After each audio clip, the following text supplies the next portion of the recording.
amazing genius. So back to Russell and no longer sharing the screen. Russell, you made it. I'm super glad to be here. I am so glad you are here. And I'm going to do my traditional intro now, and you sound good and look good. So we are ready to roll. All right. So sweet, eternal balance of all that is good, true, and beautiful, friends.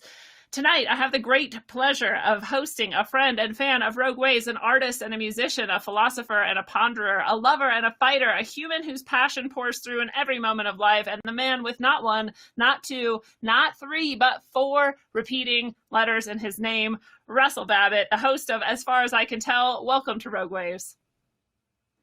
Why, thank you for having me, Lindsey. It's excellent to have you. So I already told people where they can find me and support me, so we're just going to jump straight into the pointless question of the episode. And the pointless question I wanted to ask you, Russell Babbitt, is that if food supplies were going to be cut off tomorrow, but you could choose one condiment to have an eternal stock of for the rest of your life, which condiment would you choose and why? Ooh, jalapeno mustard. Jalapeno mustard? Yeah. I have never even heard of that. Well, because it's got vinegar, which I'm full of piss and vinegar, but I don't want to, eat my own bodily fluids. However, yeah, exactly. I need even more. I need to restock myself on piss and vinegar. And It's also spicy. It's also spicy. I like spicy things.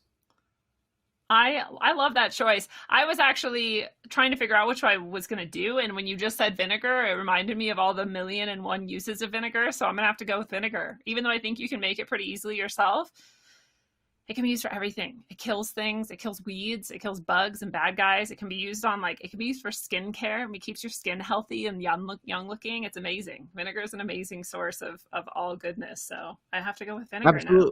Like we could pickle any and everything if we had vinegar. Including humans, maybe. Including humans, baby. I'm not supposed to drink out of my bottle. I'm supposed to drink out of my Rogue Ways cup so that people know how cool it is to have a Rogue Ways cup. All right, Russell. Well, it's awesome. I'm just going to say, which I normally don't, but just because we're all friends here, I'm going to say what's up to Trey Clark in the chat. Lacey is in the house. Biggie Smollett is here. And we may have other people who haven't said hi yet. So if you want to say hi to Russell and I, or you have a question that you want us to tackle, then throw it over in the chat and we will try to pay attention to those. So Russell, I want you to bring us back to your earliest days and tell us where you are from and what it was like in your young Russell times. Absolutely. So I was born in Placerville, California, down there in Gold Rush country. I left when I was about 3 years old and came up here on the plane to, I believe it was like the plateau in Redmond, Washington. Huh. And, I got diagnosed with type 1 diabetes when I was on the plane. I was peeing like nobody's business. So grandma was like, oh man, we got to do something about this. And they took me to the ER and all that. But after that, I grew up basically down the street from Microsoft. I used to live literally down the street from Microsoft. You live in Satan's backyard. Satan's backyard. Down the street from Bill Gates of hell. Mm-hmm. And, that was interesting because we was wealthy, but we wasn't rich. My neighbors were stupid rich. Wow. They had more money than God, and the guy they worked for had more money than the people who had more money than God. And I went to Best High School. We called it Better Education for Stoners and Tweakers. They called it Better Education for Students and Teachers. Was it an alternative school, or was that just the public school had that name going on for some reason? No, it was an alternative school. I got expelled from junior high school. So that was middle school you got expelled? Yes. And that was coming from wealth. So you were rebelling against the wealthy and not against the poverty. There's always 2 types of rebels. Exactly. Exactly. Yeah. Interesting. And this whole time you have You still have diabetes, I guess, because type 1 is the permanent. You cannot reverse it, right? Right, my pancreas is broken. Your It's pancreas not. is broken. Yeah, I mean it's the islets of Ingraham. If anybody here is, if Andrew Kaufman is listening, are are defective, if you will. So it's not because I eat poorly, although I do. Although I also do that. So, was that a struggle for you as you're going through expulsion and other rebellious issues at that time, or was that just kind of now part of the like shtick and you didn't even really think about it? Well, absolutely. I mean, it was part of the shtick, and I didn't even really think about it. But it's been a struggle. Period. End of story. Yeah, ongoing. It's hard. Anybody out there who has type 2 diabetes, anybody who has struggled with having diabetes, whether you can get rid of it or not, it's just kind of tough cookies. Yeah, You got to test your blood sugar all the time, and then I have to give myself insulin all the time, and it's just, I it's feel like hard. I feel like people who go through struggles like that with health, where it's a chronic, ongoing thing that you consistently have to think about and deal with, have like a certain appreciation for very simple aspects of life that other people don't necessarily have. You know, to put that little silver lining on it, not because we need it, but because it exists. What do you think about that? Totally. It's we take in, I think, as much struggle as we're capable of handling, and then we give out as much love and positivity as we're capable of giving. I don't, I think everything in this matrix is a give and take. I don't think that we're given struggles that we aren't capable of like reversing and giving people the positive side of. I don't think that, I don't think anyone gets fucked over. I I think that's a way that we interpret our negative circumstance or our negative experiences. I don't think that that's just the way it is. Yeah, I'm in agreement with you, and I think I even take it to the point where I feel like there are no victims.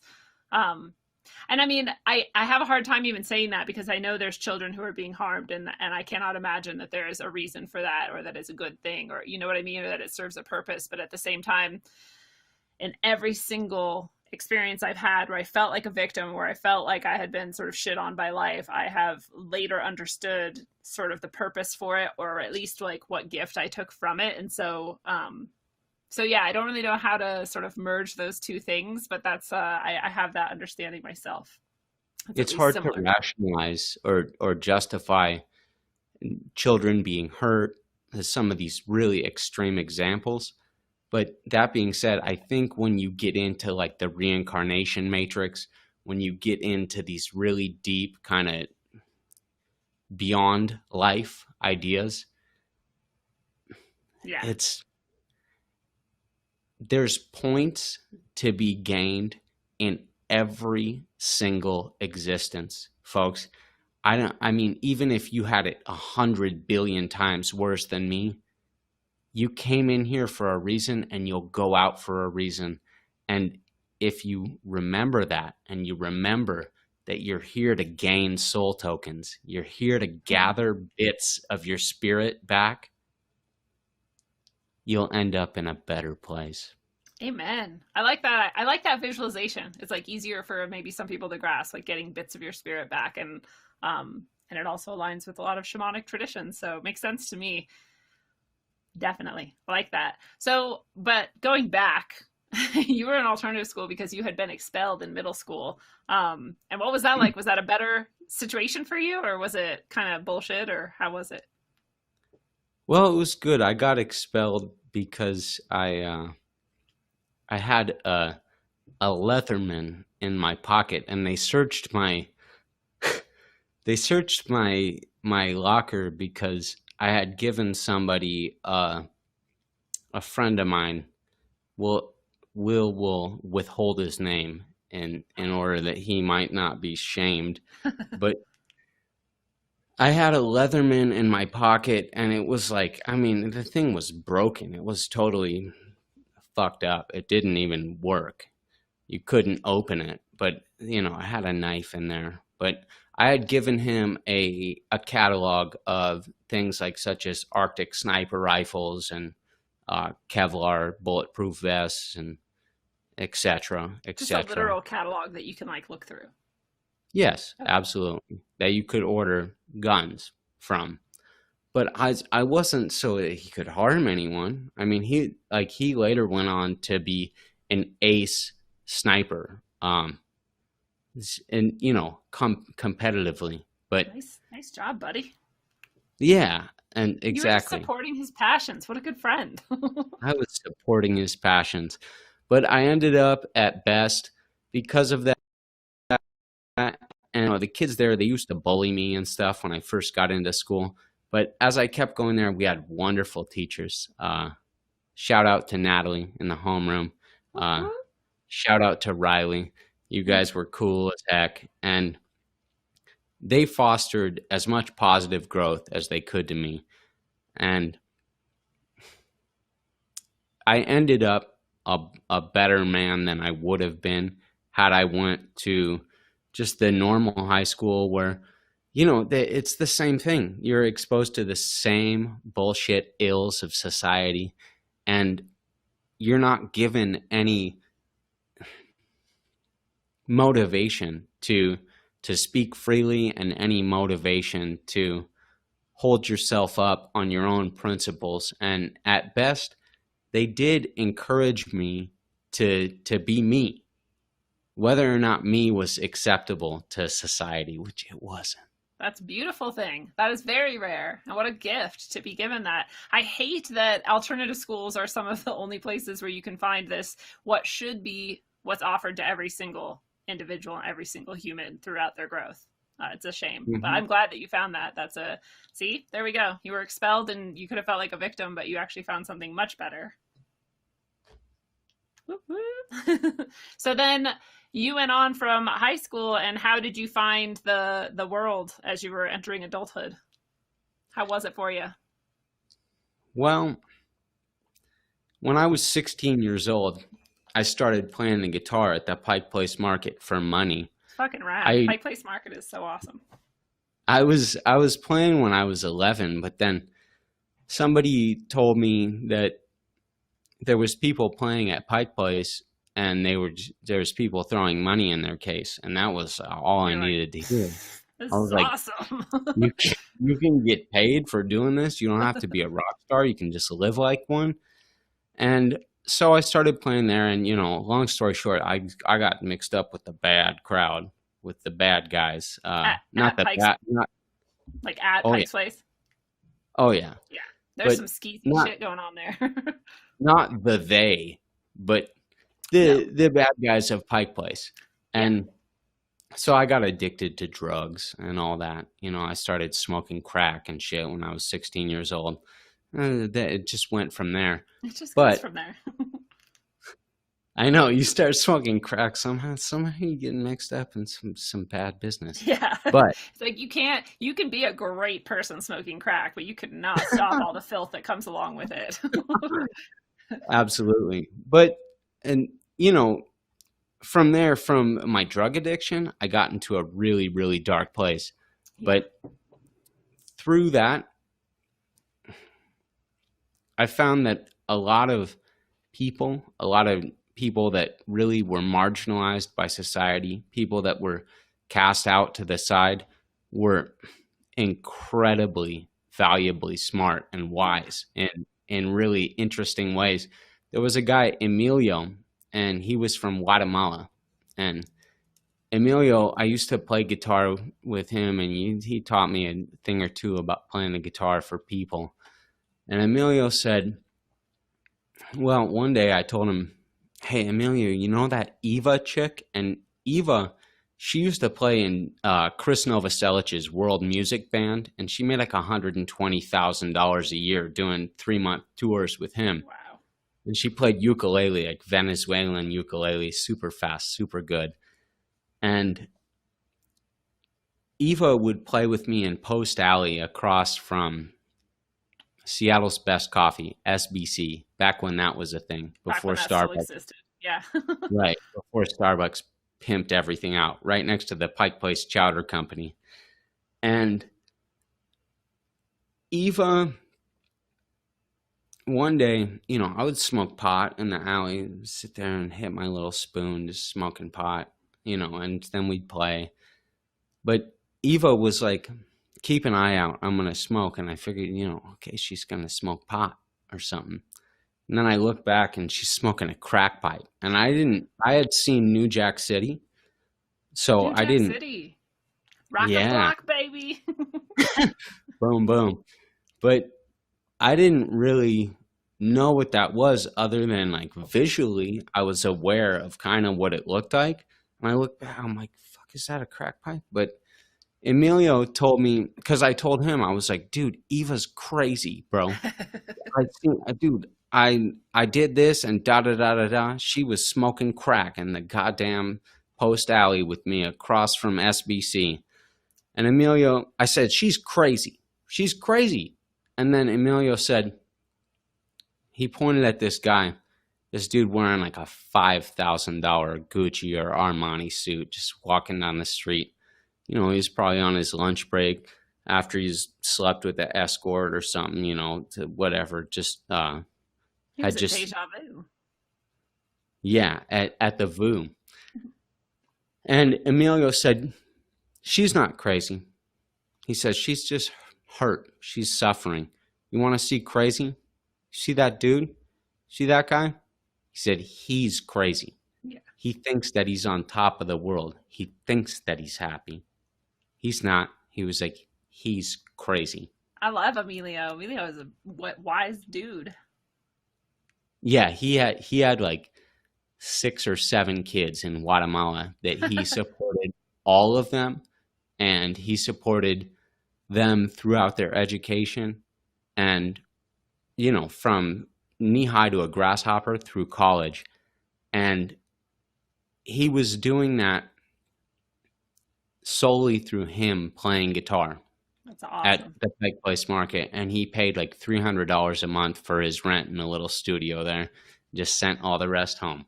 Dude, can you even imagine $300 anywhere in Seattle now? Like, that doesn't, so far from existing. Wow. It is. Post Alley is where the gum wall is now, right? The what? Post Alley is where the gum wall is now, right? Yes. Well, the gum wall was always there, but Okay. that's the actual alley. The alley goes all the way up through I forget. I think Thai Ginger is up on the other side there of the Chowder House and whatnot. But yeah, anybody in Seattle should go to Post Alley and check out the coffee shop that's at the base of the stairs, like under the stairway there, because that is the best coffee in the world. I don't even remember what it's called. I think it's called Ghost Alley Coffee or something like that. But it's rad. Yeah, I know what you're talking about. But the Post Alley, the whole market is super interesting. It's cool. The tiny donuts that they sell there, and that's like in the market actually once you go in to just to the left of the pig, but fresh fried donuts, baby. And then you can get on the pig and you can take some awesome pictures. You can. So you started smoking crack that day? No? No, not that day. I was like, he was crazy. Oh, but yeah. yeah, no, it took like, I don't know, like a week or something, At least a week to get you used to. This is how long it takes a human to get familiar with an idea enough that they will adopt it. That's the Overton window, I guess, for you. For me. Yeah, yes. For you. You're moving fast. So you did go to some dark places eventually. Were you playing music this whole time and busking and making money that way, or what was happening? Every single day. I just sold dope and played the guitar. Mainly the first, but also largely the second. That's awesome. So how long were you mired in the darkness of drug addiction? Up until May 1st of last year. I just celebrated a year clean off of them. Nice job. Wait, so I basically met you like right when you got sober or something, or somewhere around there? Like, because I feel like I've only known you about that long. No, absolutely. Yeah, just Wow. about a year. I was off Fedbook, and then I came back and started getting involved in the truth communities once I got clean, because I felt decent enough about myself that I was like, I'm going to go talk to these people and see what's up. I was listening to Crow and Yeah. stuff for years, mired in my addiction. Crow's the homie. He's helped me out. And so many And people. so many people. When I was still like deep and dark in my addiction, a lot of you guys, uh, even if in the smallest ways, just talking to me, just saying hello. When I'd reach out once in a while, I'd be like, I should go and talk to this cat. And pe- people have always sat down and broke bread with me in our community, and it means the world to me. That's pretty awesome, I think, for people to hear. And I was just having this reflection the other day for myself as well, that any person, no matter what you think their situation is or isn't, or like how much they may like need or not need you, or whatever your ideas about their stability and experiences might be, you should always reach out to share a hello or a howdy or a word of happiness or whatever it might be, because you never actually know like how much that can affect somebody in that moment and overall. And I just think people underestimate their power. You know, we have superpowers, and these are one of them, is just a simple reaching out to share a very simple word with anybody, you know? So especially if you're feeling like there's something that you think is true about a person and it's positive at all, like share it with them. Like someone just said in the chat, your smile is here to teach us all something. And I'm like, what a cool thing for you to hear, right? Absolutely. Yeah. Absolutely. There, yeah, there's nothing that's too small in terms of how we share with each other and how we help each other. Just like whether you know what somebody's going through or not, it's you have no idea what a compliment means to especially me. I try not to, but I seek approval from other people. That's just it's a default setting. But gosh, when somebody, if they show me that they're trying to move forward, and they show me, if they just show me a consideration of goodwill and just happiness, I try to tell them how much it means to me, because I know how much it meant to me when somebody told me that. Yeah. It's so true. Um, Something you just said sparked an idea, but I already lost it. I'm quitting my thyroid medication and my brain is getting wonky. Um, so everyone's going to have to just bear with me through that. But yeah, I'm really glad that that you feel you felt that connection and you reached out and that people connected back with you, and this is an important thing again, like we're saying. But I want to go back to when you're in this sort of drug addiction, because I have my own biases. Everyone has their biases, but one of the biases I think people have, especially surrounding drugs, is that there's something deeply wrong with the person who is doing drugs or drug addicted, or that this is a bad person, or that you must have then also been a criminal and done like horrible things to people, or there's all these sort of things that go along with it. And I think you and I both are probably people who break that barrier and sort of show people that really good people with really good hearts and bright minds are addicted to drugs. And like you were saying earlier, some of the best minds are actually, and if you think about it, it makes sense, because if you're really sort of intelligent and loving person and you're thrust into this disgusting, horrifying world, and over again you're shown like how horrible things are, you do sometimes seek an escape, and drugs are often that escape. But my own bias is that like rich people don't necessarily usually fall into drug addiction, especially as severely as you sound like you were with the types of drugs that we associate with poverty. Because rich people have their own drugs, right? It's often prescription drugs and cocaine and whatever. And other Mhm. drugs like crack are left to the sort of filth. So I think you broke both those stereotypes in your drug addiction. But what do you think about those stereotypes and the way that you maybe shattered them? Well, we weren't that rich, but we were rich enough that smoking crack was kind of like beneath us, Below you, right? yeah.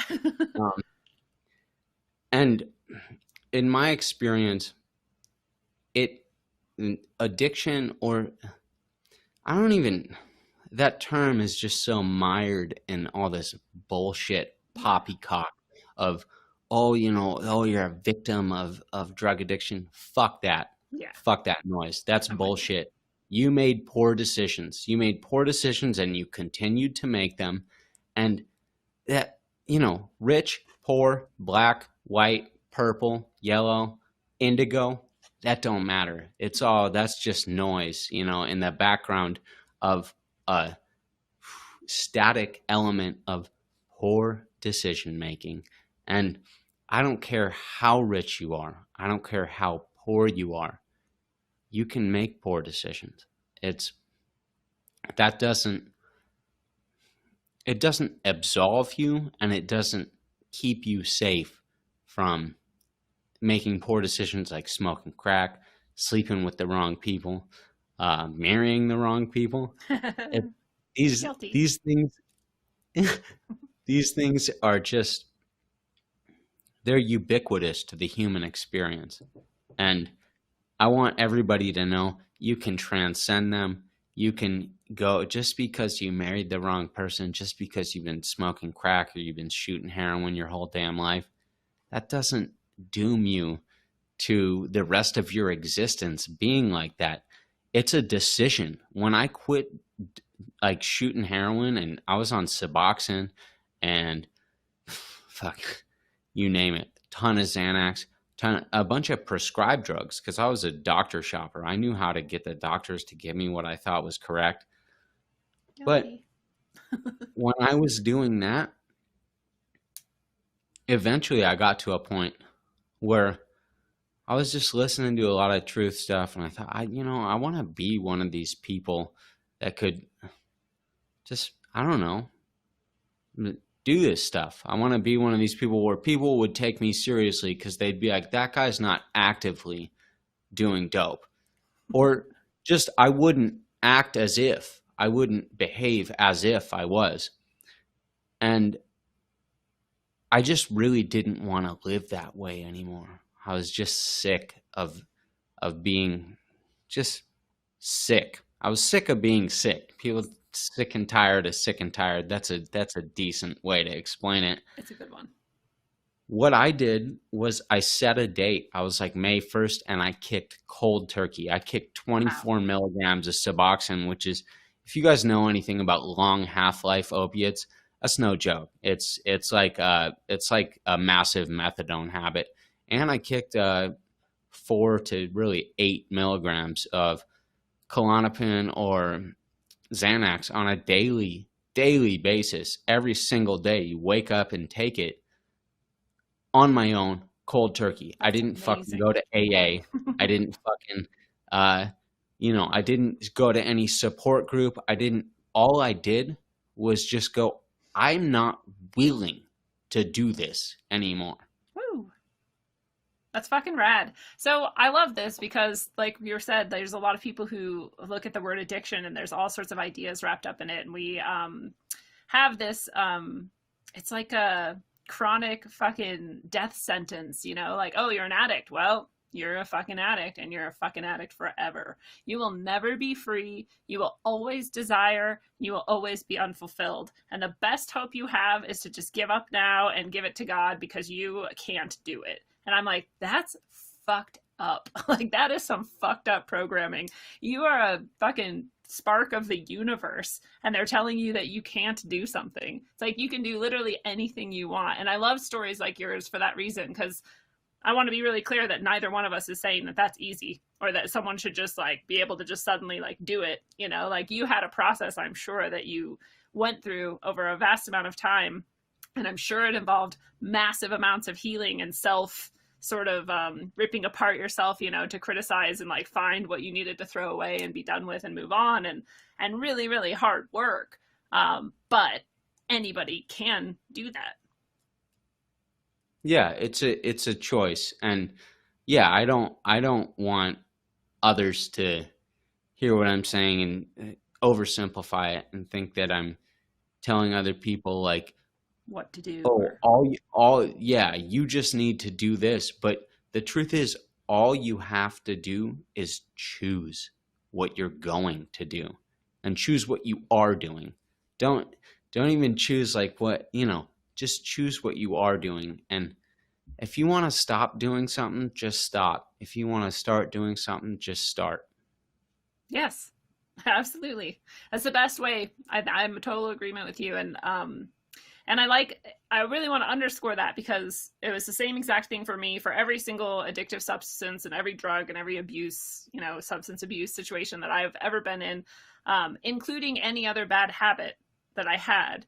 The first step is just saying, like, I don't want to do this anymore. I'm not going to do this anymore. I'm going to find the way not to do this anymore. And I think, and I don't know about you, but there's like peaks and troughs, there's like times where you're like doing it and you're kicking ass. Like, let's take cigarettes, for example, and you quit, and maybe even you quit for like 2 years. And then all of a sudden you like have a drag of someone's cigarette and it's like, fuck, like, why the fuck did I do that? And I think this moment that you may find yourself in is the moment where you really have to give yourself a shitload of grace and be like, nothing changed. I still quit. I still am not doing this anymore. I still made that decision. I'm still committed to it and I'm still going to make it happen. Like, don't like give up and hate yourself because of a moment of weakness or whatever you want to call that.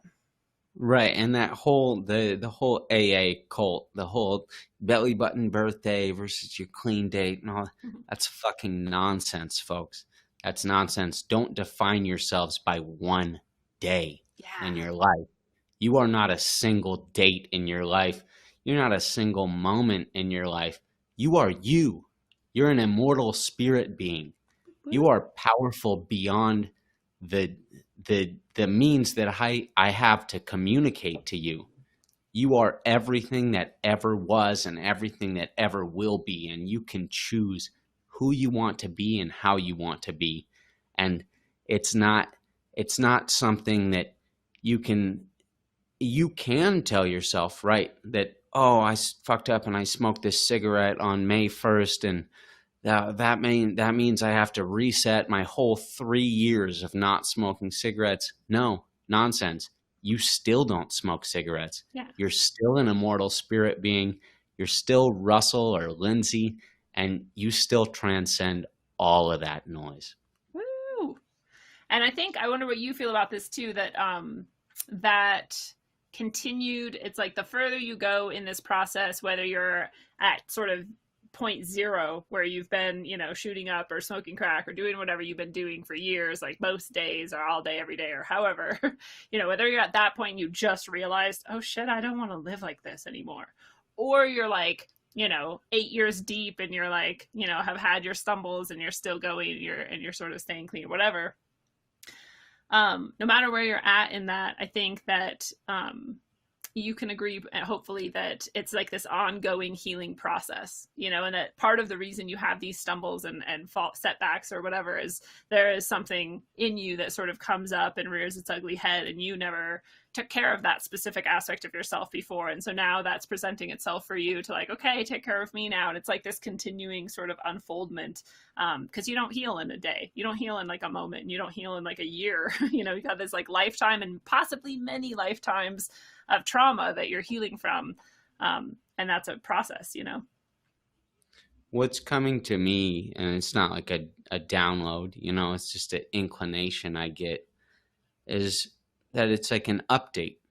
You think about a program that you run, whether it's Windows or OBS or whatever it may be. There's times when something's working, and then you get to a point where it's not working. It may be a driver issue, it may be this, it may be that, but you need an update. That doesn't mean, it doesn't throw out all the recordings that you ever did with OBS, every single file you saved on Windows. No, all it does is update and move forward. And the universe is always trying to kick us down with those updates. It's just about being on auto update and just being tuned into it, baby. Absolutely.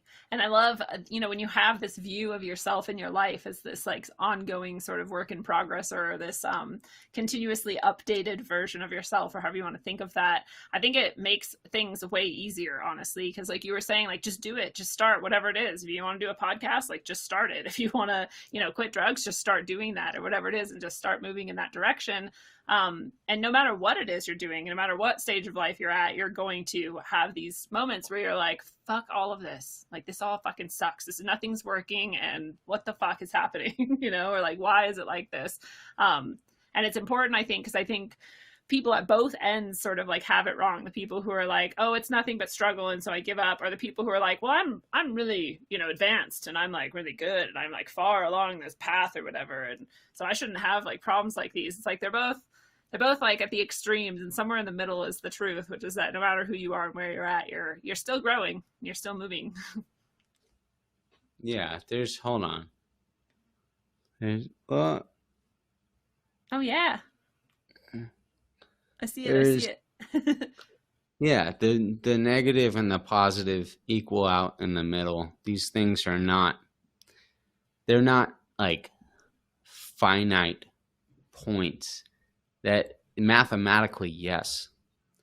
In the human experience, no. We're constantly refining ourselves toward the right-hand path, the righteous path, or the left-hand path, which is to each their own. Some pursue it, and some do, quite well in the material realm doing so. But it's not like you get to the righteous path and then, oh, I've achieved Christ consciousness. Yeah. Or you get to the left path and you go, oh, I've fully embodied myself and now I am a God. Yeah. I don't buy that noise. I buy that we're constant works in progress. We're constantly refining ourselves to become better or worse. And hopefully if we're becoming worse, it's only in service of becoming better. Woo. Yeah. Yeah, absolutely. Hopefully it's just that thing where like the deeper you dive, the higher up you come on the waveform. Absolutely. 100%. So when you're I guess I should say, at what point were you just like completely disillusioned with with society and the world, to the point where you're like, oh, I mean, it sounds like you had like blips of this very young, and maybe it was just this continuously sort of coagulating truth in your mind. But was there a point where you were like, holy fuck, this whole thing is a pile of shit. What the hell are we doing here? Well, and I kind of hate to admit this, but the truth is, somebody, I can't remember who it was, it's probably somebody that I no longer talk to, because I no longer talk to like 90% of the people I ever talk to, but showed me Zeitgeist. Yeah. And did you watch it in Seattle at a theater? No. Okay.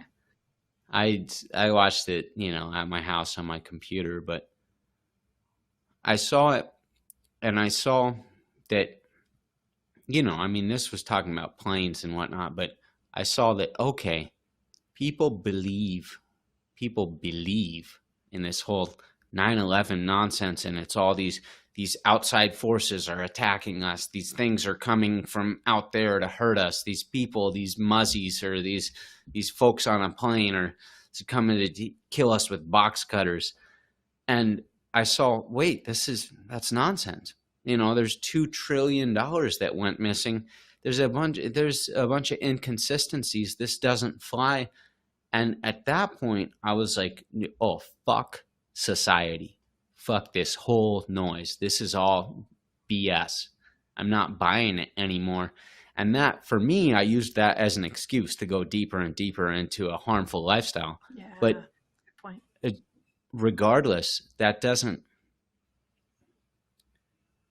change that even something as perversely one-sided and kind of Tavistocked out and cultural psychology agenda'd as Zeitgeist, right, can change a man or a woman's life.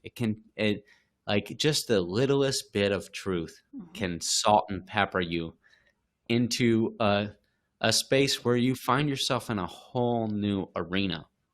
Yes. I'm so glad you brought that up because I get really I don't know the right word, disappointed, I guess, when people are so like kind of vehemently against like one or another aspect of the sort of truth community or the alternative community or whatever you want to, however you want to describe this community we have here, because of that exact thing. Like even Alex Jones, you know, as controlled and contrived as he has a lot of truth in his shows and in his words, and that wakes a lot of people up. And you know, Zeitgeist is another example. We could name probably a million of them. And so you know, you should get to the point where you can see sort of the flaws and the pros and the cons of each of these things, but there's no reason to kind of rail against their existence because you can appreciate the people who needed that to start, to get to the deeper, you know, aspects of things. It's like a graduated animal farm is what, that's what Matt at Quantum of Conscience, I will shout him out every single opportunity I get. Matt, hats off to you, brother. And Matt, come on Rogue Ways. It would be amazing. Matt, if you'll ever do an interview, I mean, I saw him on one somehow, somewhere. Somebody got him, but I don't know how. Yeah, Matt, please come on Rogue Ways, dude. Yeah. I'll pay you as many shekels as you want. Although I'm sure this Matrix money is no good to you, I'll slide some shekels your way. Yes. He can do he as called, far as I can tell, and Rogue Ways and quantum consciousness mashup. that would be so sick. That'd be rad.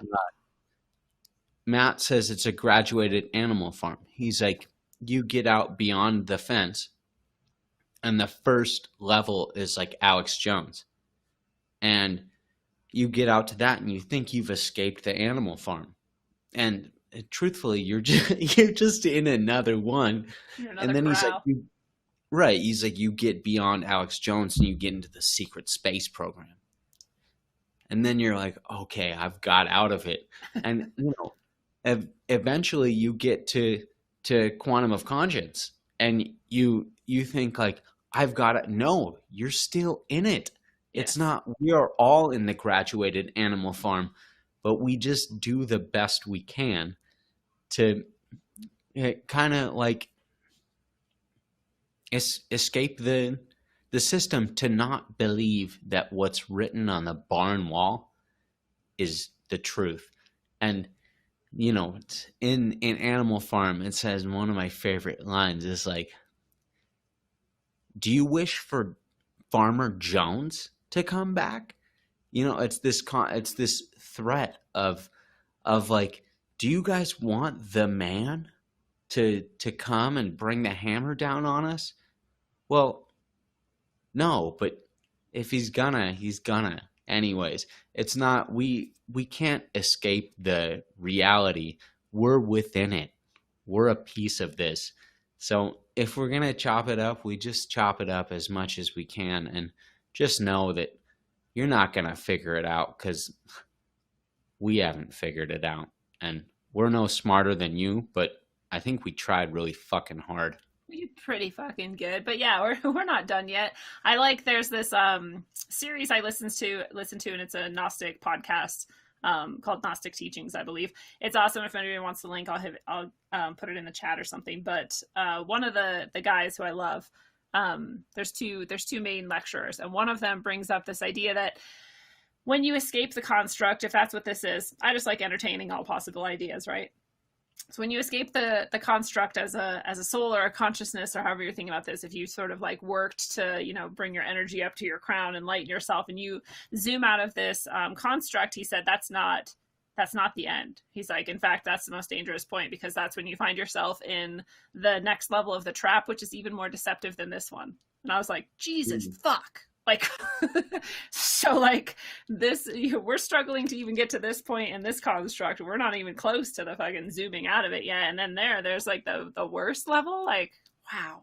So who knows what's actually going on? But like the barn, or like the corrals as you're leaving the farm, like they may go on for quite a while past this point. Oh, they probably do. And that's like, I used to think that Gnosticism was the ticket, and I was going to escape the demiurge, was Right. who I thought, you know, y'all the Babbitt, like, ran this whole realm and was just eating our fear through the archons. And then I realized I kept speaking to Baldini, not like tell me what's up. I would tell him like, dude, God is an asshole. That Yeah. just he must be a meanie that's just messing with us down here. And he would just say, I don't think so. That's not how my friend is, but talk to him. Just ask him. Ask him what the deal is. And in a moment of utter desperation, I finally was like, God, what the, and I'd been a minister. I had been totally involved in the divine pursuit of evangelical Christianity. Wow. I had been involved in my own hedonistic self pursuit of there is no God, or there's probably not. And I'd been involved in my own kind of Gnostic pursuit of there is a God and he's just evil. But in a moment of desperation, I was like, God, what the fuck is going on, dude? Are you here to help me or hurt me? And God was like, what do you think? God was like, my role is an administrator. I'm here to make sure that things go according to the plan, if you will. But I'm here to oversee the negative, the positive, the good, the bad, the pain you experience, the joy you experience, and just make sure that all these systems are in check so that you're able to spiritually evolve.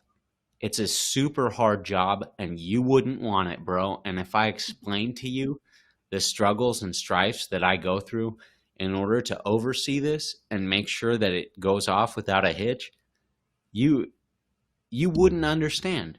You'd be like, well, and I was like, so you sacrificed your son? And he's like, what do you think? Is that a metaphor, God? God was like, is it a metaphor to you? Would you be willing to do it if you had to? And if I did it for your ass. Yeah. And it wasn't like satisfying at first, but as I digested it, I realized God is not an asshole. God is here to help us out. And, whether that's God or Jesus or Allah or Yaldabaoth or whatever it is to you, it doesn't matter. God's where it's at, folks. Yeah. I encourage you, if you haven't talked to God, say what's up to him. He's the homie. I love this because I think that people really underestimate their ability to talk to God or their higher self or their soul or like whatever you want to call it. Like you were just saying, you can call it anything you want, but that sort of force or aspect of the universe, that's there for anyone. Like anybody who wants to reach out. And I've never experienced myself a failure of response. I've experienced my own doubt at the response, or like you were saying, like it wasn't like the answer you wanted necessarily. And you may have your own issues with the response, but there's never not been a response. And I'm totally with you. I hope 100% of people go sitting somewhere, preferably quiet, preferably in like the most natural setting you can find, preferably alone, and just reach out and ask some of those questions. I think it's awesome. And I like this concept because there's as a teacher, which is the closest I can kind of come to trying to understand what that role might be like.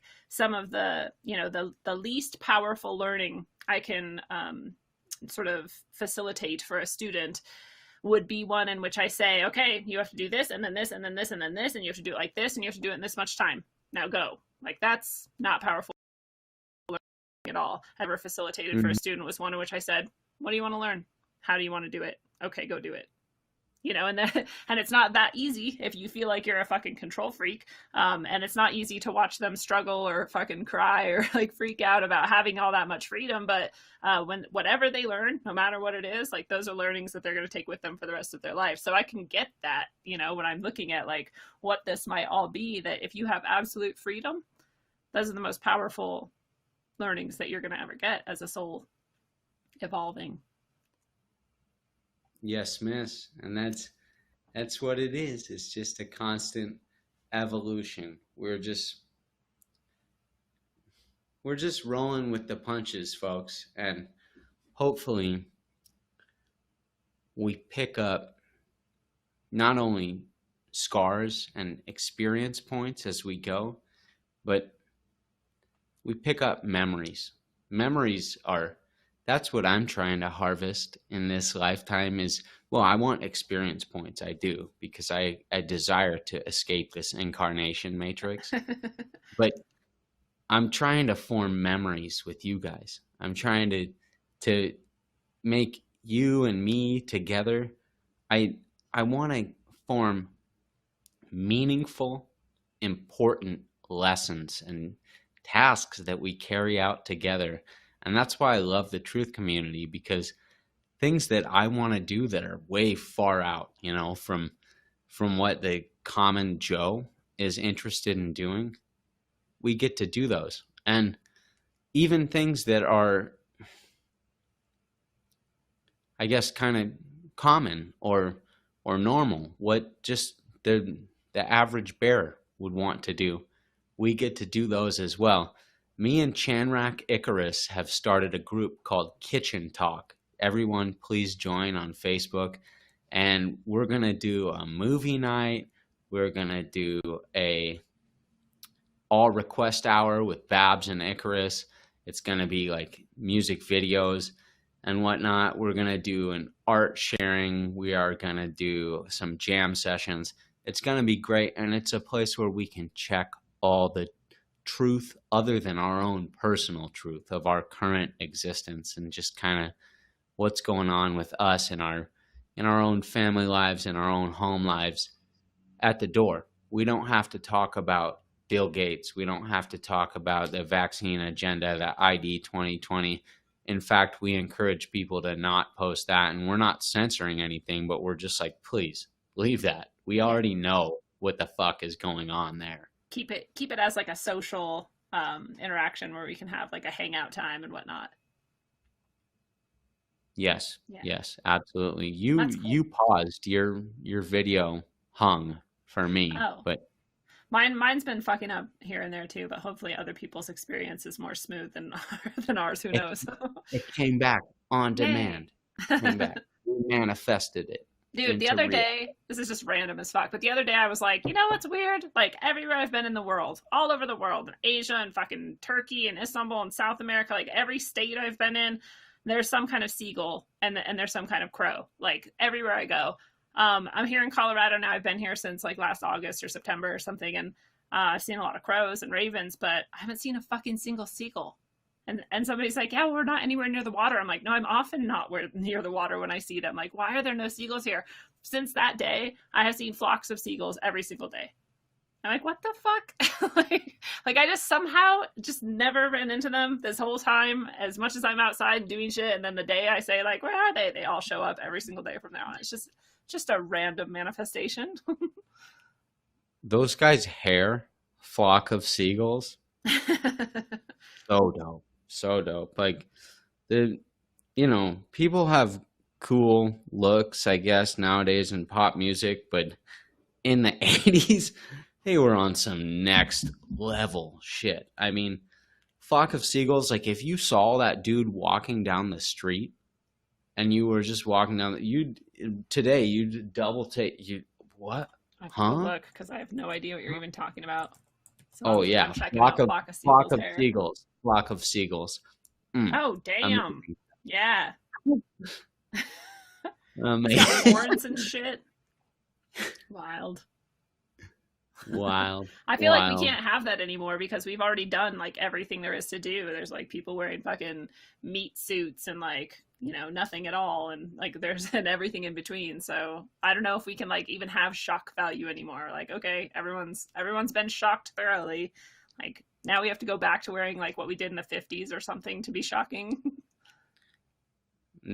Totally. And I want to give a shout out to Mark Devlin, who made this shirt. I do not consent, and I was never asked. Nice. If you guys want one, hit him up.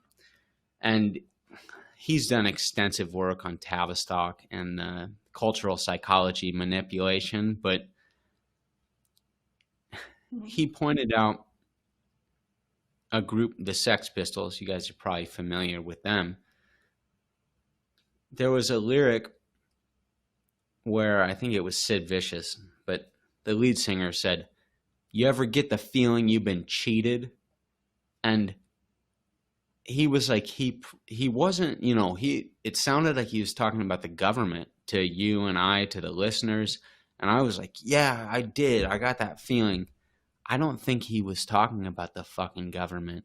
I think he was talking about him and I think he was like, you ever get the feeling you've been cheated? Because we're cheating you right the fuck now. Asshole. And I think, yeah, Johnny Rotten in his memoirs or something, or one of his journals, wrote, and it's published, he said, I used to drink scotch with the guys at the House of Commons, which would be like Gigi Allen telling you, Gigi Allen and the Murder Junkies, like the most punk rock of the punk rockest punk rockers, telling you, I used to drink whiskey with the guys at the House of Representatives. I mean, it's not like the way that cultural psychology is manipulated using music and using pop culture it's on some next level stuff. I'm always fascinated by how this stuff is going on and how we ended up to where we're at, because I like what I'm doing, and I feel like it's rebellious and I feel like it's an original idea, but sometimes I'm like, I'm just another cog I'm just another brick in the wall. This is a wall that they built. But I encourage everybody to be as much of yourself as you can be. Just, kind of hone. What does God tell you? What does not your ego God, not your God, but the divinity that you can access the best you can.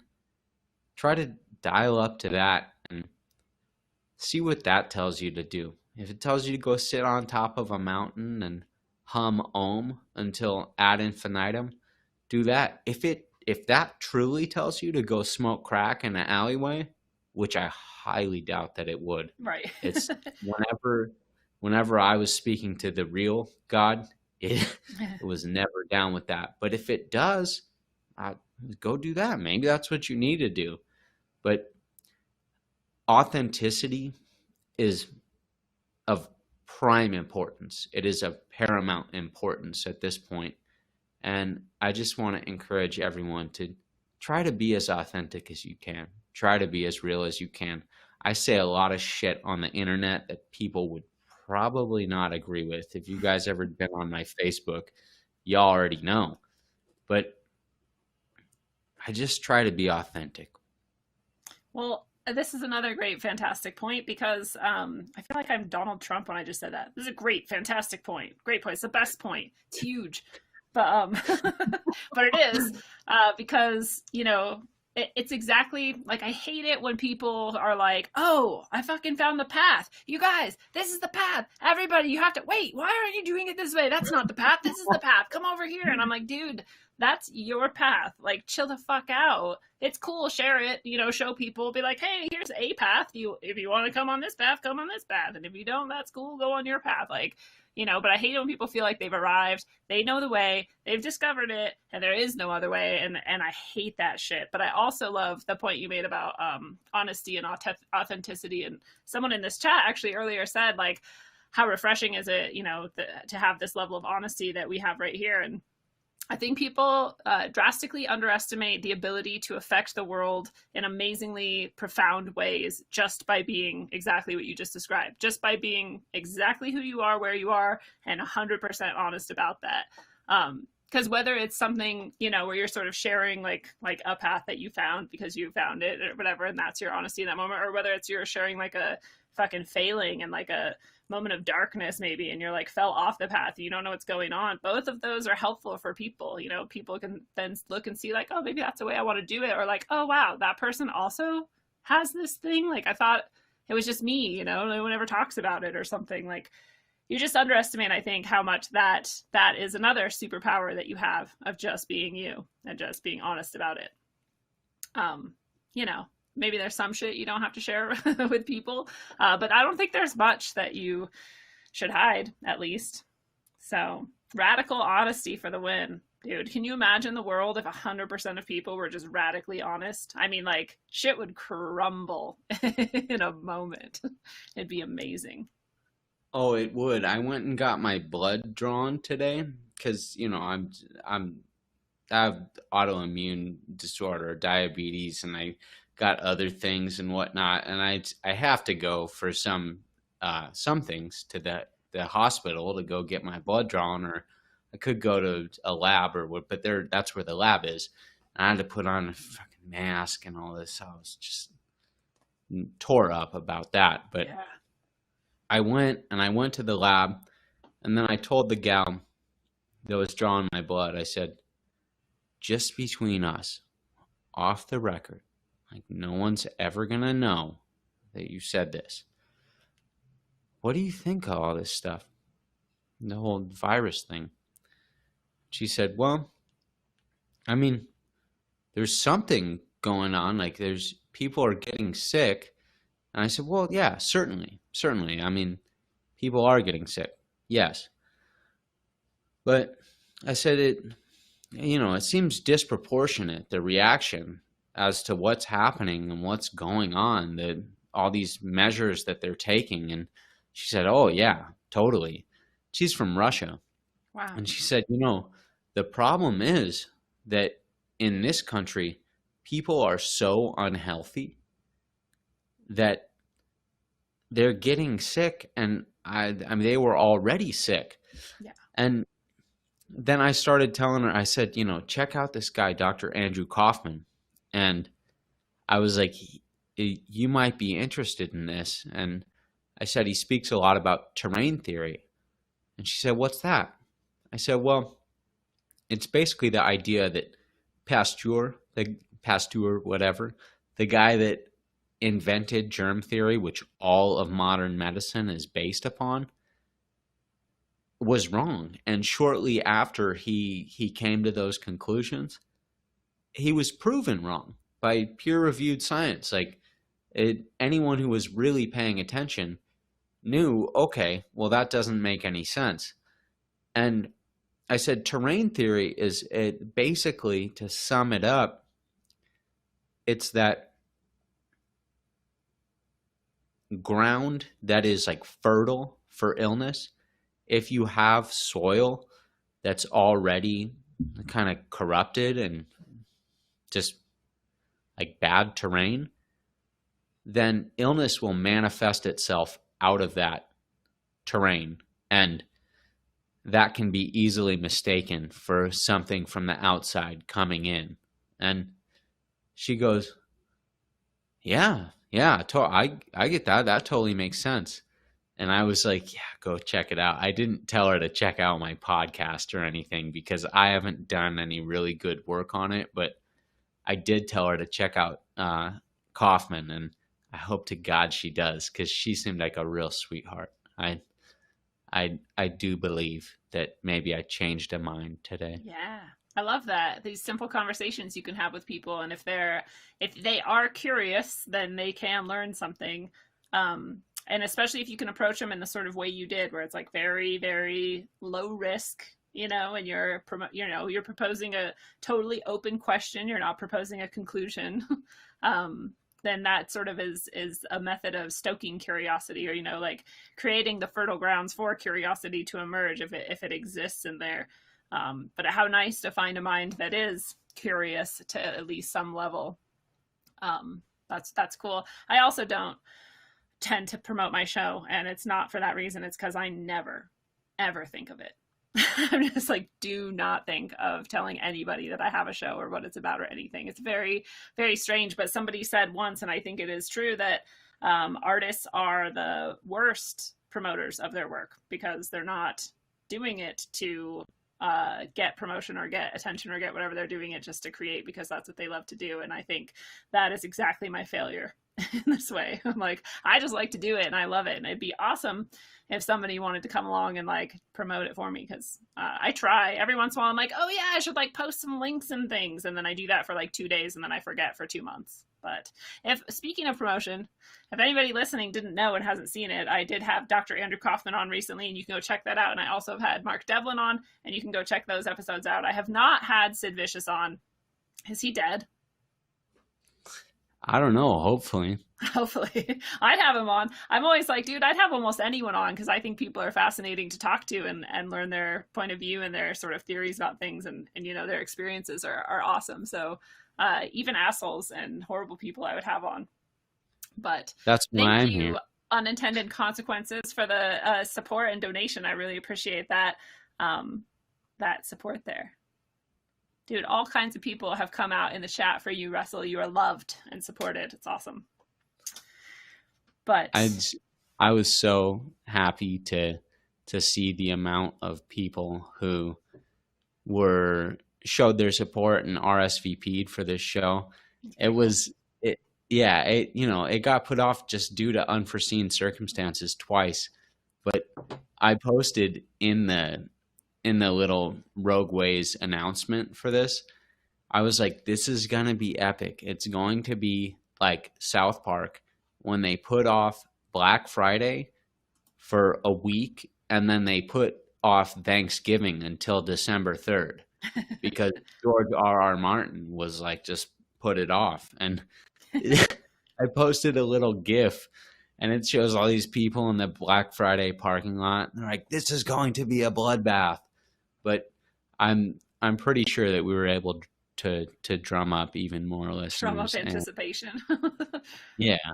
It was funny because the first time was because I was sick that day, or some of my back got fucked up, or oh yeah, I couldn't even walk that day. I was using a cane for the first time in my life, which was its own issue. But then the next time we rescheduled for, I just I forgot, because Dr. Kaufman schedules so far ahead of time that I had just forgotten that was the day until the morning of. And I was like, fuck, I'm so sorry, Russell. Like, I already had something scheduled for today and I just didn't even pay attention. And you were a very good sport for putting up with my shit. So thank you for doing that.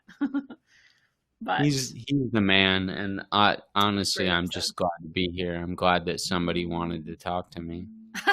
I think a lot of people want to talk to you. You know what's sad is I think that so many people have like these awesome and amazing things they're doing right now, specifically. All of this like talent and sort of like passion is sort of flowing out of people. And now is the time also when like people are fucking shut down and like depressed and sort of turned off and, you know, like floating around disconnected. And it's just sad to see all of this great talent and passion that's sort of getting somewhat waylaid. I don't think that anything is destroyed or lost. I just think that it's poor timing for a lot of people, and that sucks to see. But you clearly have a lot of cool shit you've done. You have a beautiful mind, and you have that whatever charisma, I guess, to bring it out in a way that people really enjoy and people really respond to your personality. So I think that is a good place to start at the very least. For sure. People are really digging my podcast. If you guys haven't checked it out, go check it out, As Far As I Can Tell, on YouTube, and I'll drop a link in the comments. I have some great guests. I have the great Baldini on there sometimes. I've had Wayne McCroy. I've had yours truly, Lindsey Scharmyn, on there. We spoke about education. Is that what we talked about? Yeah, something like that. I just remembered that it was fun. I was like, I don't know, we talked about some cool shit, whatever it was. And the production quality has went way up since I started it. But yeah, and I play some tunes on there. It's a good time. I just love being able to speak and have like my friends here on Facebook, on Fedbook, and in the Truth community. You guys actually want to listen to what I have to say, and you're happy to hear it. Like, people will drop comments, and it's so rewarding to me, not just because people are recognizing what I'm doing and enjoying it, but mainly because it's like a communal thing where I feel like I'm part of a group, and I haven't got to be part of a group for forever and a day, guys. I mean, I didn't get along with the dope fiends because they're all, dope fiends, Demonically possessed. demonically possessed. I didn't get along with the people in high school because they're trying to rebel but just doing horribly at it, and uh, kind of not like self-reflecting. And I didn't get along with the general social group. I didn't get along with the hippies. Like, I used to follow the Dead.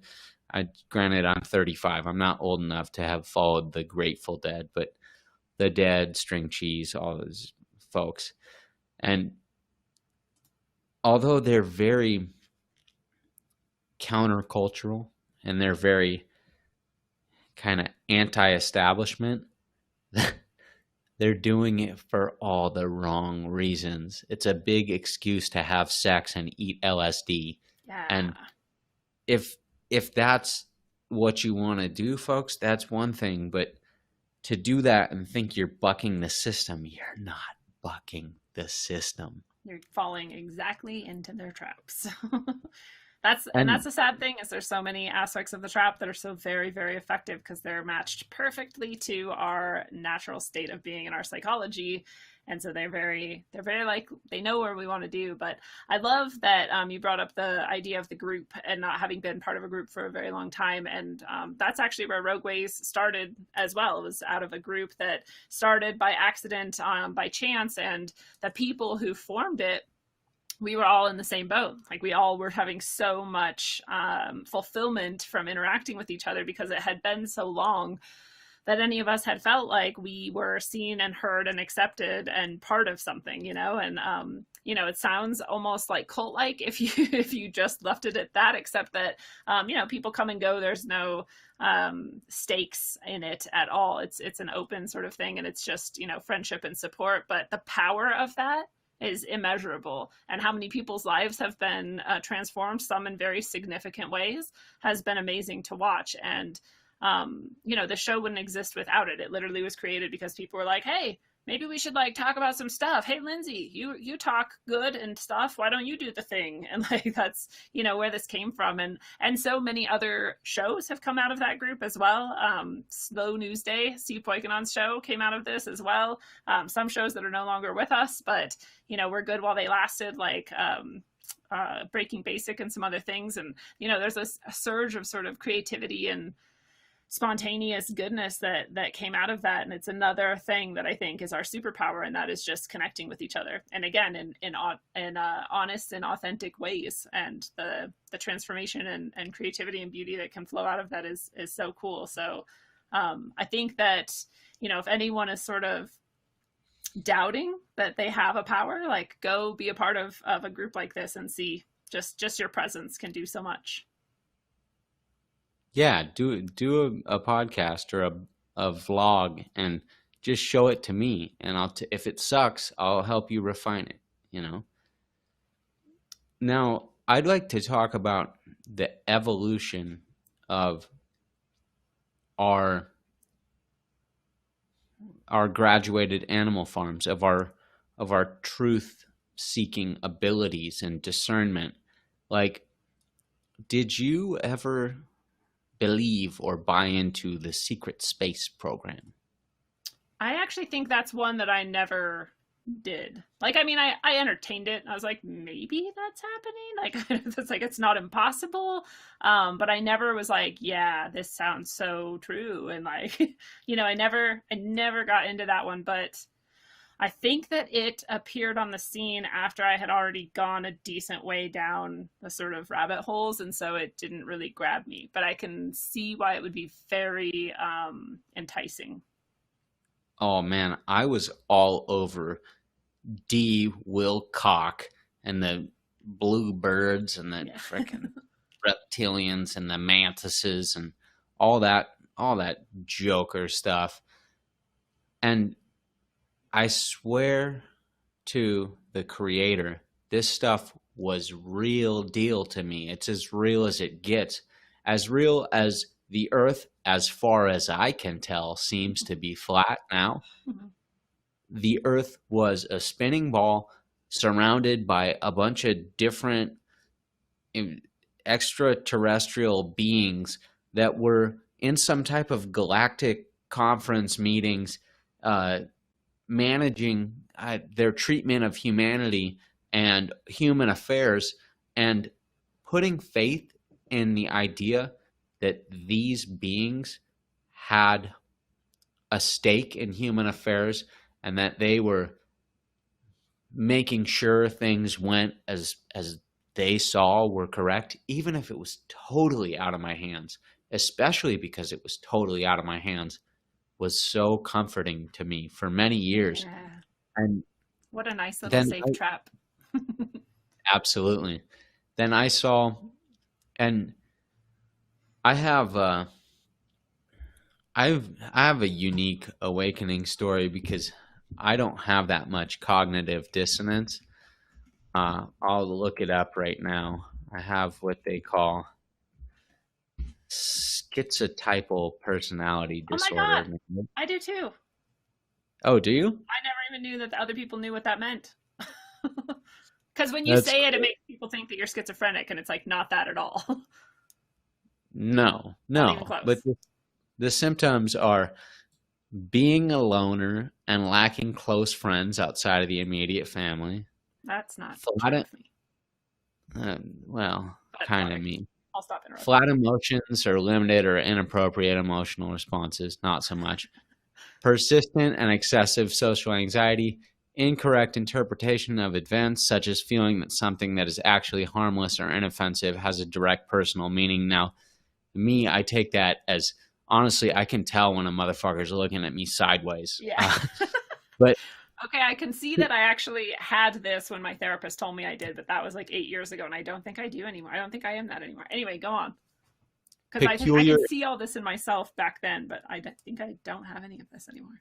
and this is from the Mayo Clinic, so I mean, this is from people that fucking make vaccines and are down with giving them to True. you. But peculiar, eccentric, or unusual thinking, beliefs, or mannerisms, suspicious or paranoid thoughts, and constant doubts about the loyalty of others. What, like Bill Gates? Yeah. Are you I fucking got that kidding one. me? For sure. Belief in special powers such as mental telepathy or superstitions. You mean knowledge of truth? Yes. Yeah, like it Unusual depends on how you look perception. at that one. Unusual perceptions such as sensing an absent person's presence or having illusions. So you mean being in touch with reality. Dressing in peculiar ways, such as appearing unkempt or wearing oddly matched clothes. Peculiar styles of speech, such as vague or unusual patterns of speaking or rambling oddly during conversations. Now, this, we could look at it a couple of ways. We could look at it as like, oh, well, that means you're fucking crazy. But if you take these things into account, that just means that it's easier for the way that my therapist explained it to me. And, she might think I'm crazy, but Yeah. I told her about a lot of the things I think. And when she told me, oh, you got this, I was like, that's nonsense. And then she said, well, I was like, does that account for the fact that I could not be hallucinating? I could not be having delusions, and that I could be approaching things in a totally logical, rational fashion, and that it's just not okay with other people, and it seems like it's totally out of bounds, and kind of they're like averse to it. They're like, what? That guy's crazy. Yeah. And she was like, yeah, it totally can be. But most of the people that have this, like, we're talking about people that are way into Bigfoot and UFOs. And I was like, well, okay, I see that. That kind of makes sense now. But so when I heard about Zeitgeist, I was like, boom, okay, I'm in on it. Sure, that makes sense. When I heard about the secret space program, I was like, yeah, there must be aliens in outer space running everything. But when I finally came across Mark Sargent, CIA agent or not, like we said, we're not here to cast shade on Alex Jones or any of his cohorts. When I finally heard about the flat earth truth, which, you guys, as far as I can tell, the Earth seems to be flat. It looks flat. But I watched Mark Sargent's Flat Earth Clues, and by the third episode, I was like, the fucking Earth is flat. Yeah. And I can just swallow those pills. Yeah. And those are comfortable for me to swallow. And I feel for people in the truth community, because the average bear is not, I don't know, equipped, or that's just not their default setting. It's hard for people to go really out of bounds like that. But I just want people to know that this graduated animal farm, it has a point. It has a point to it. It's not that and I give a lot of shit to the Q folks, but it's not that you're wrong or bad for thinking that. I'm just encouraging you to go Question. one step further over the next fence. Yeah, just question, because I question. I'm like, what do I know all the time? Because truth is, I don't know shit. And that's the most powerful knowing that you can have. Honestly, everyone should get to that point and accept it as truth and live its truth. Yeah, I don't know. I feel bad for people who can't question or have a hard time looking at something in a different light, or that doing that like shakes the foundations of who they are. And I mean, it does for all of us, right? But I guess I'm like you in that I like that. I'm cool with that. Like, I think that's a cool place to be, where like, oh shit, everything is different than I ever thought. Nothing is actually how I thought. Like, that's exciting. Like, so what is it? Like, let's go find out. Like, I love curiosity and I love questions and I love change. And so I'm good with that. But I do see how much it hurts people. And I had to have a very close person to me have a very powerful experience with me and tell me, like, never talk to me about this again, because like I cannot handle it. And I was like, okay, like I get it now that this is actually harmful to people if they're not in the place where they can, start to question it or accept it. But it's the same with Q. It's the same with Secret Space Program and Flat Earth and everything. You have to get to the point where you're like, okay, so what if this is bullshit? Then what is actually going on? Like, even if I want to stick with the place where I think it's probably true or likely true or whatever, I should still go into the place where I say like, well, let's just say that this is all bullshit. Like, if that's true, then what?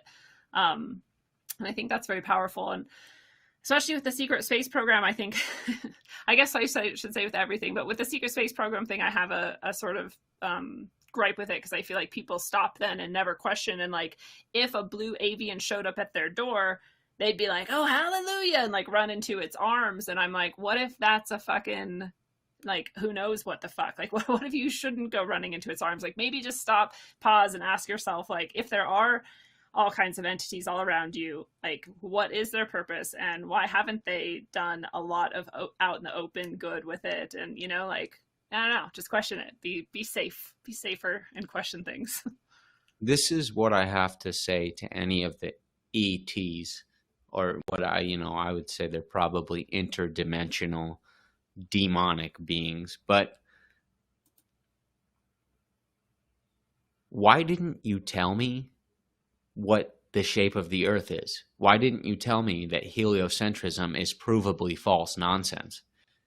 And if they're like, I actually don't even care what answer they have. I would fucking pepper spray any of those assholes. Mantises, avians, grays. It doesn't. If they came at me and came to my house, I would be like, kick them in the throat or the eyes. What is this nonsense? How or why did you allow this to be perpetrated on mankind, and then, hold yourself up as some type of entity that, some savior entity that's here to oversee this, and not, because if any of these things are real, the thing is, they would be contacting humans, the Pleiadians, whatever. They'd be contacting us, and they'd, come through the channeling or whatever, show us in a big orb of light.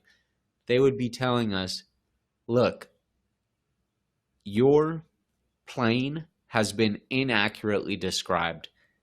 It is not a ball spinning through space. We do not come from other stars. We do not come from other planets. We come here from interdimensional pathways, gateways, or however they came. They'd explain it to you, but they wouldn't come at you and be like, we're from the Pleiades on a little planet out here rotating around this star. That's all nonsense, and it's provable nonsense. But in order to get here, I had to be there. Yeah. So I'm grateful for it. I'm grateful for all the suffering and all the adversity that I went through, because it got me to be able to talk to you, Lindsey. It's pretty rad. We're both lucky. We're both lucky to be here. I think we both nearly died probably more times than we can count, and went through some pretty dark pits of hell to come out as bright, shiny little stars. We can share our light with other people, and it's a beautiful thing. Yeah, I don't like to just like talk shit and smash on people's possible beliefs or experiences, but I also got to be honest about where I'm at. And those entities and intelligences, for the most part, the vast majority of them, as far as I can tell, are pretty fucking dark and twisted little bitches. And anybody should throat punch a motherfucker if they can roll up on them. At the very least, make some strong boundaries and be like, cool, you stay on that boundary over there, and we can talk from afar, maybe, if I decide that you're worthy of my time. But yeah, what have they done for us lately? Nothing. We got to do for ourselves. I think that's better. But I want to ask you, what do you think is the weakest or most destructive part of society?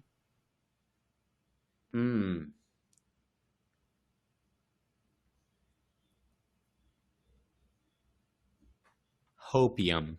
Really? Faith in governance, faith in anything outside of humans and other than God. I mean, that's not hopium. Like, humans can directly access divinity and utilize that power in order to do great things. Yes. I'm talking about Emphasis hopium on the do great things part. Like, you're doing it. Yes. Yeah, I'm talking about hopium, like Empowerment.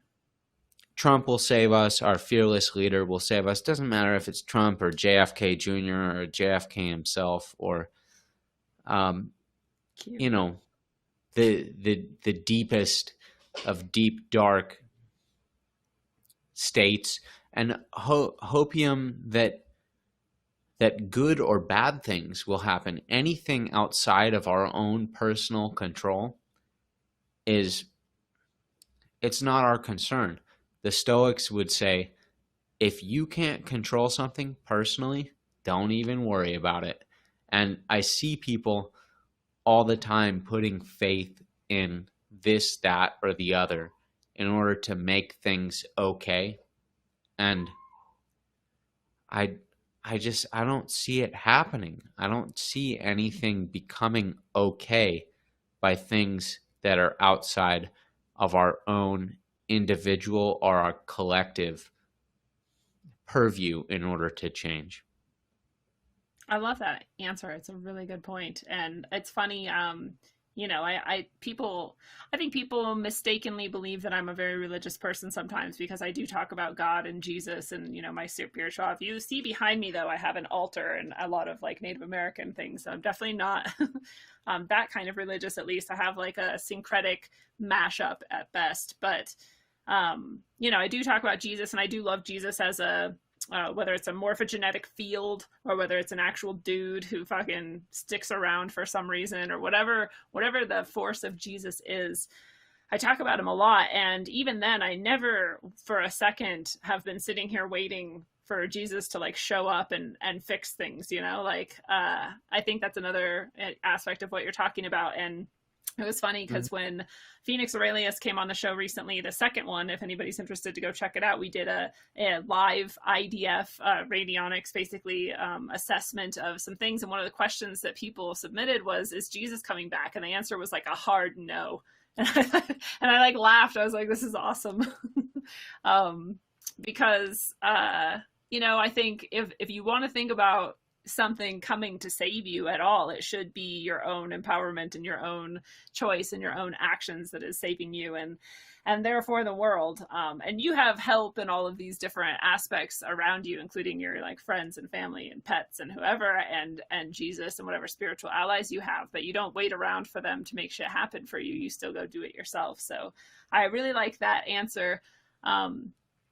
And then I want to ask you then, what do you think are the strongest and best aspects of society?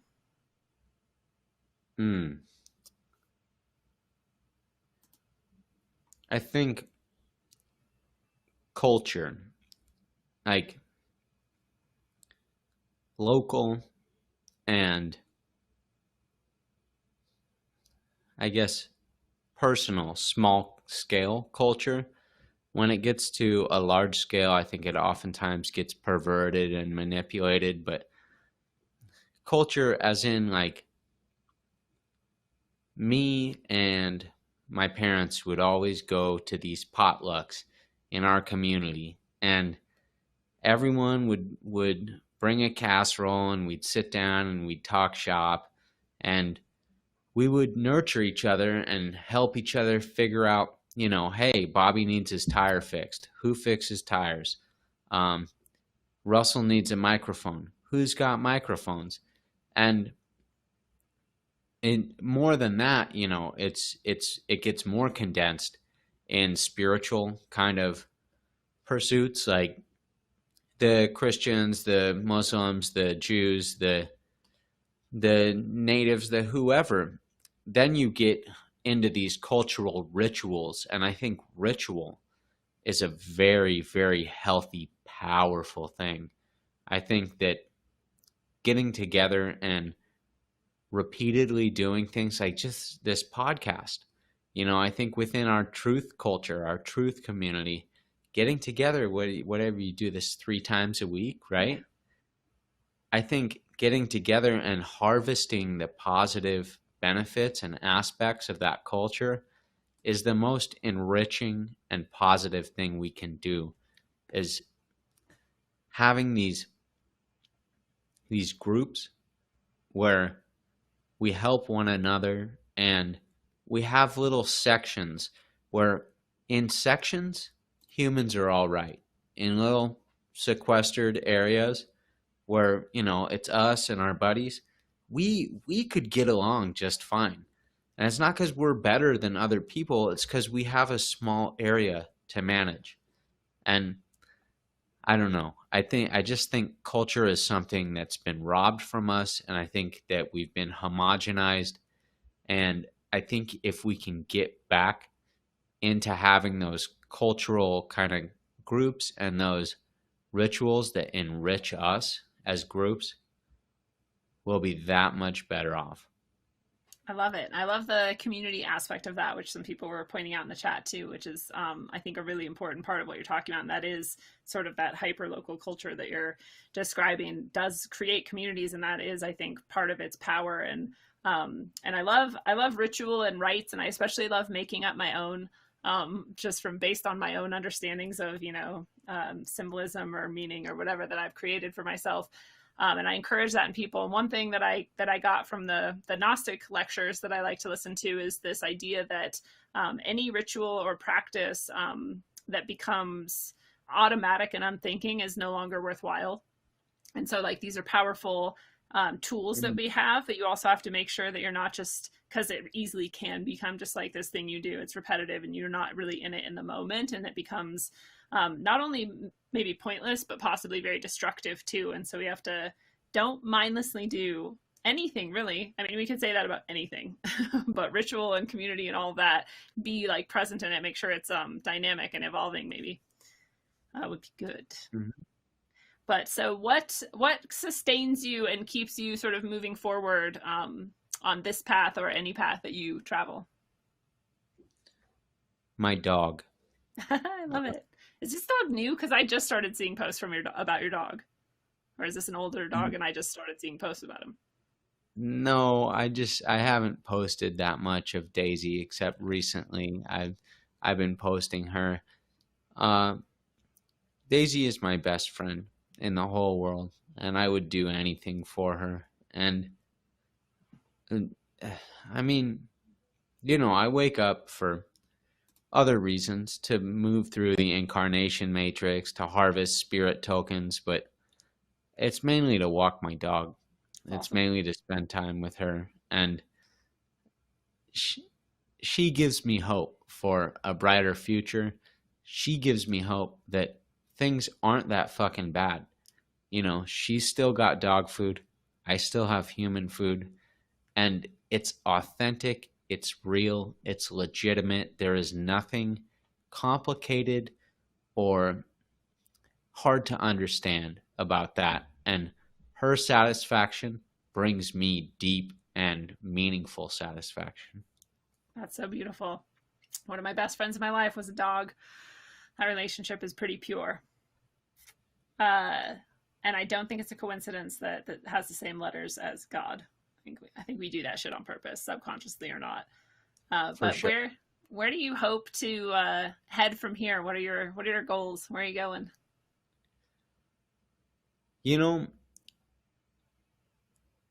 I haven't thought so much about that, but because I was planning on being dead for many years. I get So it. just like being alive tomorrow That's the goal. that's been the goal. However, I got a friend of mine is sending me some microphones. He gave them to me at a super, super good deal. Oh. And so I'm eager to set those up and get some music going. I got a new MIDI controller, so I'm going to be trying to make some beats. And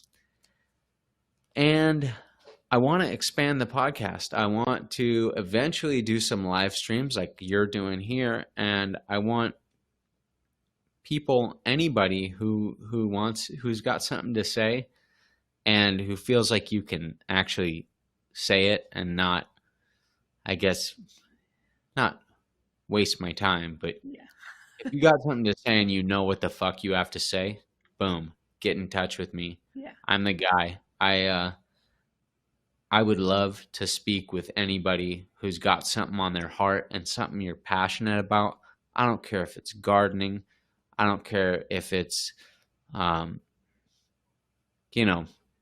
natural birth. I don't care if it's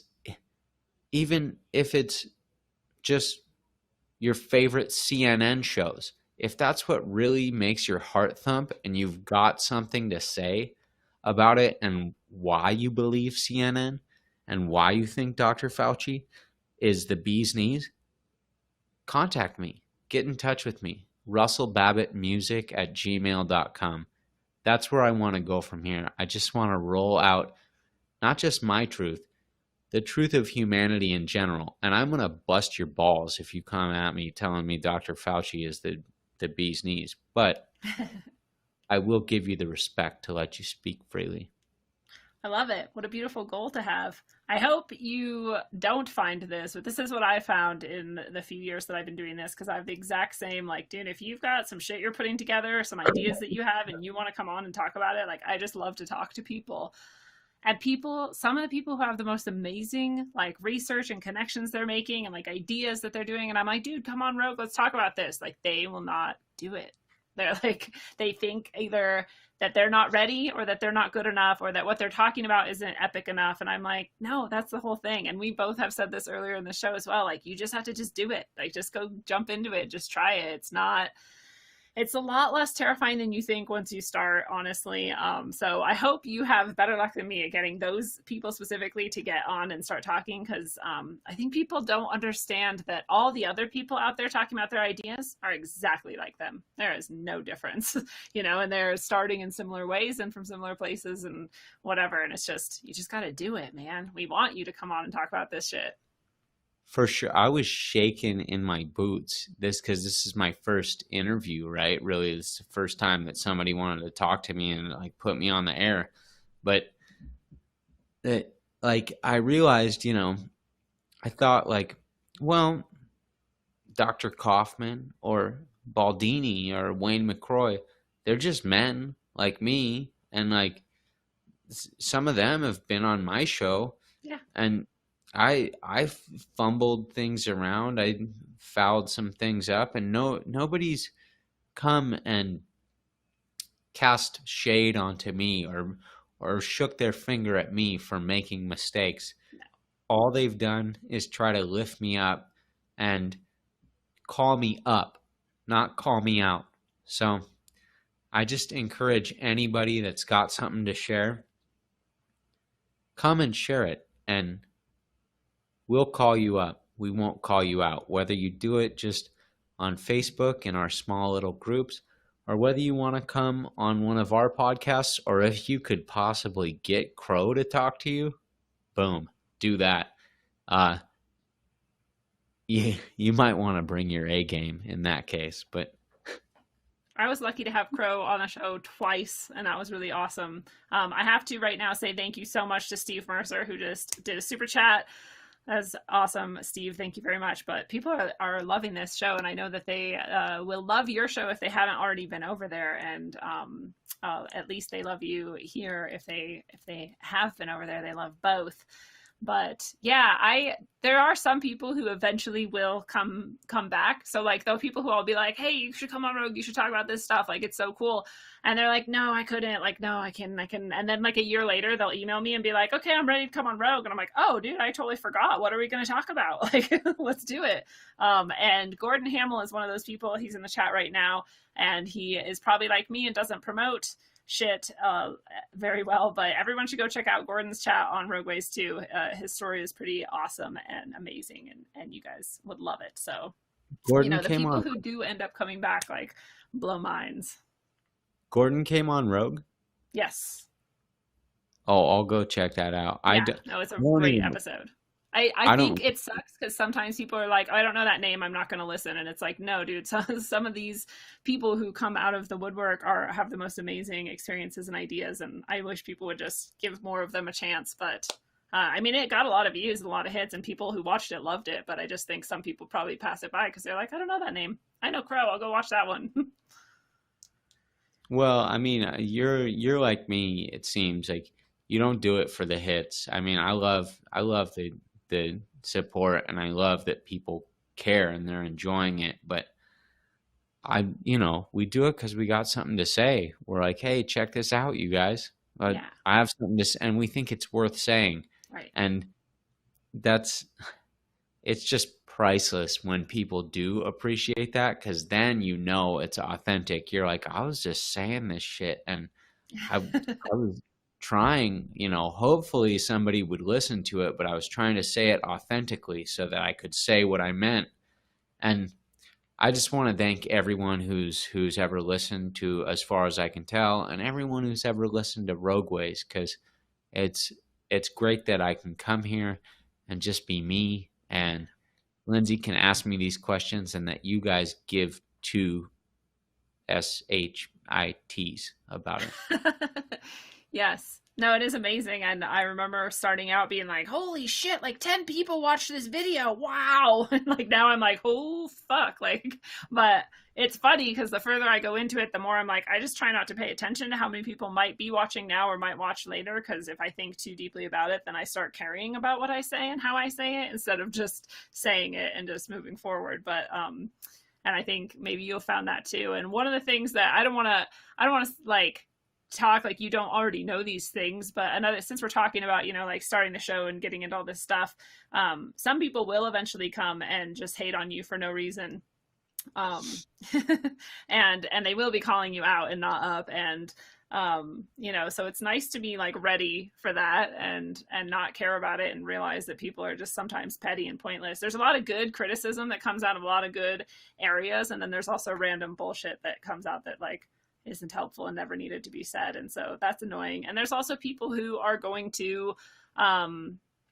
just be like jealous of you, that you were the one who got up and just said like, I'm going to start doing this, and then keep going and see what happens. And eventually like, they'll be like, why him? Why not me? Like, fuck that guy, and it's so silly, but like some of this hate comes and it's like, maybe that's nice because they get to work through whatever that is for them. But, it gets easier and easier to like let that shit go if you haven't already gotten there and if it hasn't hit you yet or whatever. For sure. I have somebody that thumbs downs like pretty much every one of my video. I It's think so sweet. they're either a Jesuit or like they just don't like me or Or like an both. X or something. Could be. I mean, it's definitely possible. I have yeah, we won't go into that, but I have some sordid relationship affairs in the past. Um, No. Not me, but Never. I I really I feel like the positive support and the constructive criticism that I get so far outweighs any haterade that people are, Totally. gurgling and spitting on me. That it's nonsense when they hate on me because everyone they'll hit me up in Messenger and be like, dude, who the fuck just thumbs down to your video? What's going on here? Um, I kind of have to pee, Lindsay. Okay, let's wrap it up. Give us your final words of wisdom. No, first, tell us where people can find more of you and how you want to connect with them. I think you already gave your address and the show, but say it again. Okay, so you guys can check me out on YouTube at As Far As I Can Tell, and every single show, I'm just doing my best, just shooting the breeze, especially usually with some very smart people. And we've been upping the production quality recently. I'm going to try to put out some more videos. I aspire to do what you do and do it several days a week, but no promises. Yeah, and I play some tunes on there. There's a bunch of little truth things. And if you want to get in touch with me, if you'd like to come on the show, if you're willing to come on the show, it is russellbabbittmusic@gmail.com, or just come friend me on Facebook, Russell Babbitt, RussellBabbitt. We got 4 double consonants, Chaos, keeping it what's up? real. I'm not even sure what's up with the gematria on that, but it probably gets thick. Yeah. All right. And what are your final words you want to leave people with? That's my 2 cents. You can spend it how you want. That's awesome. All right, so you can sign off whenever you want if you got to go, and it's been fun. But fellow travelers of the path, it is a beautiful thing. This has been your analog electric concentric dose of wisdom, according to Russell Babbitt. Russell, as far as I can tell, is awesome, and I hope you do well with it. And thank you so much for being here today. Thank you for having me. Awesome. Well, the world can seem like a shit show while we're mired in it. The moment can seem like an eternity of suffering. The weird thing is, when we look around again and come out of the focus on pain or negativity, we can see a broad vista of blessings around us. In fact, when we look close, we see that even the worst moments somehow conspired to make something great of us in our lives. Pushing through the sludge brought us to a garden of plenty and wellness. Hacking down the barriers made us a path we could wander with. Struggle builds us and our muscles and makes us into even better versions of ourselves so that we can bring everything good we can muster into service of even better versions of the world and the rest of humanity. And until you break down those barriers and burst onto the scene with the gifts you've acquired, travel well, aim for balance, and always look inside first. Mwah.